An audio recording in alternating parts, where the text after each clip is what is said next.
Yeah, family, y'all. Just keep it tight, keep it tight, keep it tight. Oh, right. Yeah. Here we go. Now that we've decided that Jesus is divine in the Council of Nicaea, now the question is, how can Jesus be both divine and human? So the next problem that we're going to face as a church is Jesus' humanity, which is going to result in the Council of Constantinople in 381. So now that we've said that Jesus is God, the Alexandrian school, Jesus is the pre-eternal, the eternally begotten Son of the Father, Jesus is the eternally begotten Son, Jesus is God. Now, how can Jesus be both God and human? So after Nicaea, the focus is going to shift now to the relationship of the human and the divine in Jesus. There are two different models for understanding this. We call it the incarnation. Incarnation. How it is that God came into flesh. So two models, two ways of understanding the incarnation of God becoming flesh. The first is the word flesh model, where the word, this logos, comes and assumes a flesh body. Ooh, this is a tough one. Imagine this for a moment. What's being argued here is that the flesh body doesn't have a soul. What happens is that the Word is looking for a body without a soul. Follow me? And so Jesus is the flesh body without a soul, into which the Word comes to inhabit. Okay? The other model, the hypostatic union model, that Jesus is one of whom we predicate everything human and divine. So we say that in order for a Savior to really save, that Savior must be God, but also that Savior must be human like us, and that one person is both human and divine. So the hypostatic union model is really going to show how it is that one person is both human and divine, which has been the argument of the church for the past nearly 1,650 years. The hypostatic union model. Jesus is both human and divine. Until the 1900s, with Karl Rahner, we're going to see this shift in Christology, but that's something so recent, since the 1970s and 80s, that it really hasn't taken hold yet. So in the hypostatic union model, then, Jesus is one person that is both human and divine. So anything that you can say about human beings, Jesus was human. Anything you can say about God? Well, Jesus was God too. You can say those things about Jesus. Jesus was human and Jesus was God. True God and true man, we say. True human being. And Antioch versus Alexandria. So we've talked about Alexandria quite a bit here because they believed in Jesus, the eternally begotten Son of God. How is Antioch, up north of Jerusalem, going to be different? We have two groups of people now who are going to be seeing Jesus from two different perspectives. How are they going to be different? In Alexandria, the question is going to be, who is Jesus? In Antioch, the question is going to be, what is Jesus? What is Jesus? That he's both human and divine. In Alexandria, who is Jesus? The focus is on the person of Jesus. This Alexandrian school is influenced by Stoicism. If we had more time in our course in ancient philosophy, we were talking more about Stoicism. In Stoicism, everything has a logos that makes it what it is. So the One created the logos, and everything that was created after that has a logos in it, which makes it what it is. The human being has this logos in it that makes it a human being. The dog has this logos in it that makes it a dog. You follow me? All these logos, everything has a logos, which is why the study of anything is called an ology, because everything has its logos. You follow me? It has its logic. It has its reasoning. It has its model or pattern. So our soul, then, according to Stoicism, is a sharing in the logos. There's the logos. Our soul shares in the logos. Anyone sitting in this room, Mario, his soul shares in that logos. If you believe that the One created the logos, and then in this hierarchy, human beings are farther down, we've got news for you. Mario's not just this piece of flesh. His soul shares in the logos in Stoicism. So in Jesus, The Logos knocked out the human soul. Ooh, careful. I have a feeling that's going to lead us down the wrong road, right? If Jesus had a soul, Jesus had a soul, but then the Logos comes and knocks out that soul, then is Jesus fully human? Jesus is no longer fully human. Jesus is human minus the human soul, because the Logos knocked it out. The Logos takes on flesh without a soul. Okay, so it's almost like we're looking for a human that has an empty spot here, no soul. Ooh, Deacon Roy has a soul, Mario has a soul, too late to jump into them. Looking for a piece of flesh without a soul, right? Where the Logos can come and indwell in that body. So, Jesus then is this Logos that takes on human nature, is looking for human nature with a hole in its heart somewhere.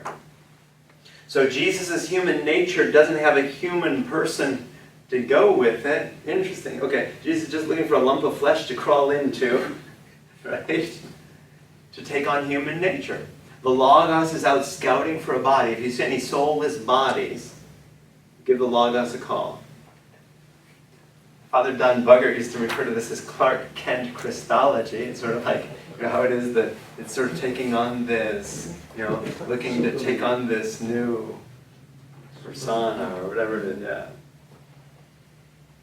So, the challenge though, if the Logos takes on a human nature, so for the Alexandrine school, the Logos can't take on a human person with a human soul already. Right? Mario already has a human soul, so the Logos is not going to jump into Mario. He already has a human soul. He's looking for a lump of flesh without a human soul. Because if they're already human soul, and now the Logos jumps into it, now we have a problem, because that's two different people in the cradle.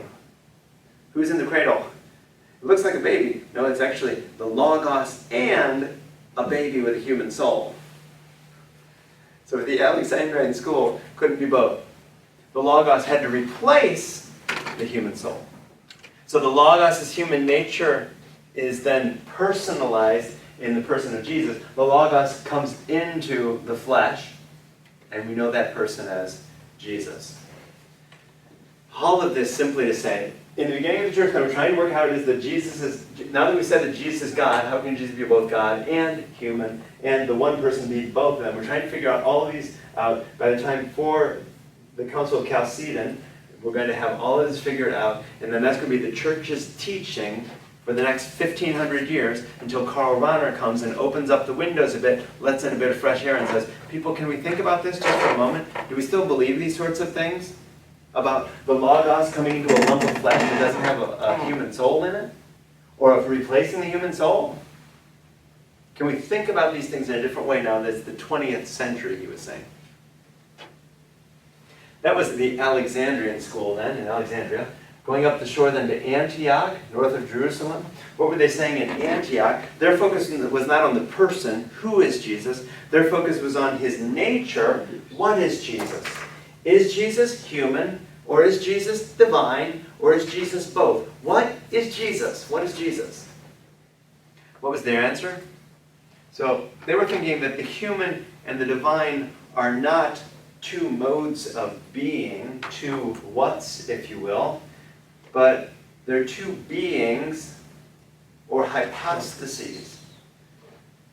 Okay, so this is where the Antiochans are going to take us. They're going to take us down this road where Jesus is a duality of persons, a schizoid Jesus. Are you ready? So. Father Don Buggert would call this the schizoid Jesus, the Antiochans, right? Where Jesus is Son of God and Son of Mary. Who are you? I'm the Son of God, and I'm the Son of Mary. Right? So, for centuries in the church, this was the theology which Karl Rahner, after he opened up the windows of the church, good Jesuits are always opening up windows, right? Pope Francis, a Jesuit, comes along and opens up the windows of the church. Karl Rahner, another Jesuit, opening up the windows of the church and letting a bit of fresh air in. Question, okay, this Antiochene school was saying, Jesus is Son of God and Son of Mary. Let's figure out how this is possible. So, for the Antiochenes, it's almost like there are two people in the cradle here. I know you're looking at the baby, but got news for you. That baby is Son of God and Son of Mary. That baby is human and divine. In the Greek line of thinking, Greek metaphysics, you can't be both. There's an abyss between the two. Humans can't become God. God can't become human. But for the Antiochians then, it's almost like there are two people in the cradle, in the manger. Why did they do that? Because for the Antiochians, Jesus must be true God and true human, true man. So the two what's in Jesus is that Jesus is divine. Okay, we'll go with you and say that Jesus is divine, but you all also have to agree with us that Jesus is human. Follow me? In Alexandria, the emphasis is on the divine, the pre-existing, the begotten, eternally begotten Son of God. The emphasis is on the divine. In Antioch, the emphasis is on the human Jesus. How interesting. They were so much closer to where Jesus was born and where Jesus walked. Emphasis on the human being. Why the concern? The soteriological concern has to do with our salvation again. Why is it important that Jesus be human? Because it's great that y'all said in 325 that Jesus is divine, that Jesus is God, because only God can save us. But in order to be saved, we have to be saved by one like us. So that's the Antiochian argument. Alexandrians arguing Jesus is God, great. But in order for Jesus to save, Jesus has got to be God, yes, but he's got to be human like us. Can a person, when the Logos comes and replaces the human soul, so that person no longer has a human soul, then is that person a human, and can that person save us? That person's not human. In order for Jesus to save, Jesus has got to be human. That's the emphasis in Antioch, then, with the Antiochian school, where they're saying, for instance, the soul is not replaced by the Logos. The Logos doesn't come in and push out Jesus' human soul. Right? The Antiochian school is arguing that. The challenge then is the tendency to separate the human and the divine, okay? Now, Jesus, which results in the schizoid Jesus. Jesus is human. Oh, and then let's jump across the event. Jesus is divine, okay? How is all of this going to play out?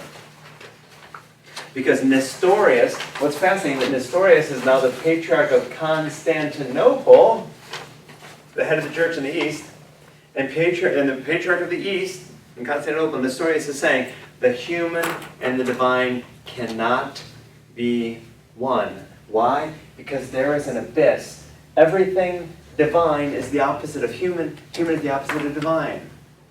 We can't be divine. You follow me? So Nestorius is saying they can't be in the one and same person. So with Nestorius, the Patriarch of Constantinople, there's no oneness of person. There's no hypostatic union. The hypostatic union, again, is that one person is both human and divine. That's the hypostatic union. No, not for Nestorius. Nestorius, one person cannot be both human and divine. I'm the Patriarch of Constantinople. Love y'all, serve y'all, but I'm telling you, Jesus cannot be human and divine. Later declared a heretic.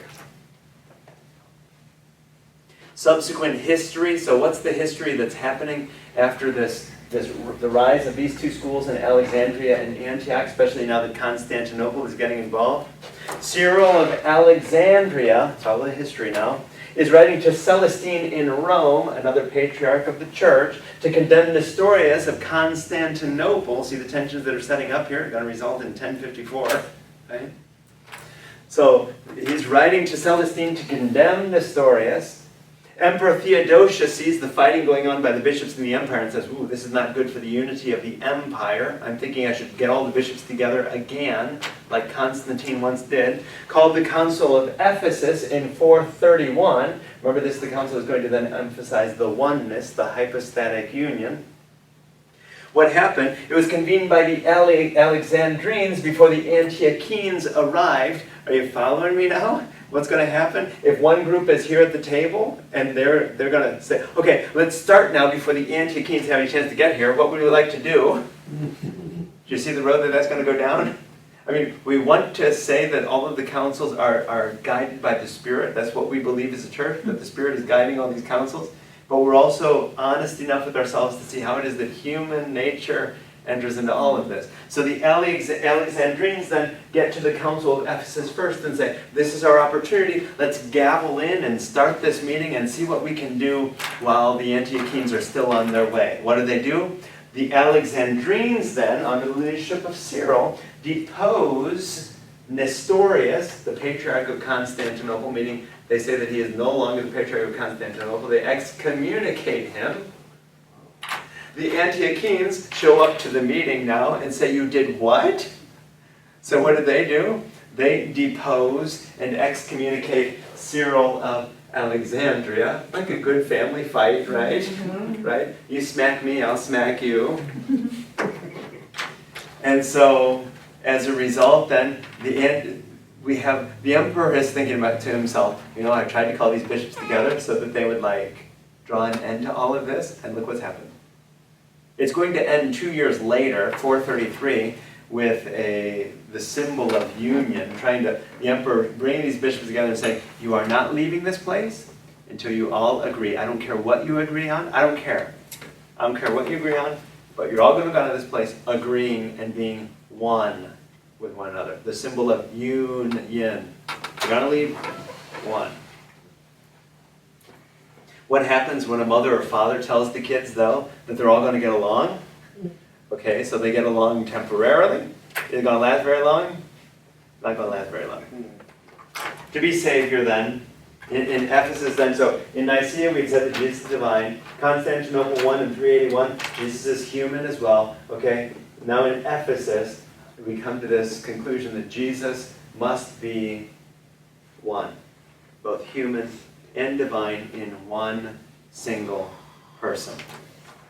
Mary then at the Council of Ephesus is called the theotokos, which is a fancy Greek word for the God-bearer, or we translate it as the Mother of God. When we pray the Hail Mary, Holy Mary, what? Mother of God. Whew. Follow that again? Son of God, Son of Mary. Wait a minute. Is Jesus schizoid? Is he the son of two different people? No, because Mary is the mother of not just the human Jesus. Mary is the mother of God. The Theotokos, the God-bearer. So Mary is the mother of that one person, Jesus, who is both human and divine. Mary is the mother of the human Jesus. Mary is the mother of the divine Jesus, meaning Mary is the mother of God. Many of our brothers and sisters have a problem with this, right? Theotokos then, this Mary being the mother of God, it's really not a doctrine about Mary. It's not about Mary at all. Holy Mary, Mother of God, that's not about Mary. It's about Jesus. How it is that Jesus is human and divine. And if Jesus is divine, if Jesus is God, then what does that make Mary? Mary is the Mother of God. So, we already talked about in 433 then, we finally come to this peace accord between the Alexandrines and the Antiochines, where they said that they would get along so that the emperor would let them go. Emperor let them go. Tensions persisted in the Council of Chalcedon, or Chalcedon if you prefer. In 451, there was another attempt to try to bring them together again because the tensions persisted. Because the Alexandrines were emphasizing the oneness of Jesus, one in being. The Antiochines, the two-ness of Jesus. Jesus is human and Jesus is divine. And so they're trying to come together at the Council of Chalcedon. The Alexandrines' concern is that Jesus is one. The Antiochene concern is that Jesus is human and divine, perfectly human, perfectly divine, true God and true man. And Chalcedon, while it came up with its own formula, it failed to show how Jesus is both. Yes, it says Jesus is human and Jesus is divine, but how? How can you be 100% a cat and 100% a dog? You follow me? Is it a dog or is it a cat? Is Jesus human or is Jesus divine? Help me to understand this. So the Council of Chalcedon said that Jesus is fully human and fully divine. It formulated 4 negative statements, but it was not able to solve the human-divine problem. And so the only solution that was left when it came to medieval scholastics, those who are now in universities trying to explain it, what's their only explanation? How Jesus is both human and God? What's the explanation? It's a mystery. You just got to have faith. You just got to believe it. Which the church did until the 20th century, when a person like Karl Rahner said, we just got to believe. It's mystery. We got to come up with something better. We got to do better than this. We can do better than this as a church.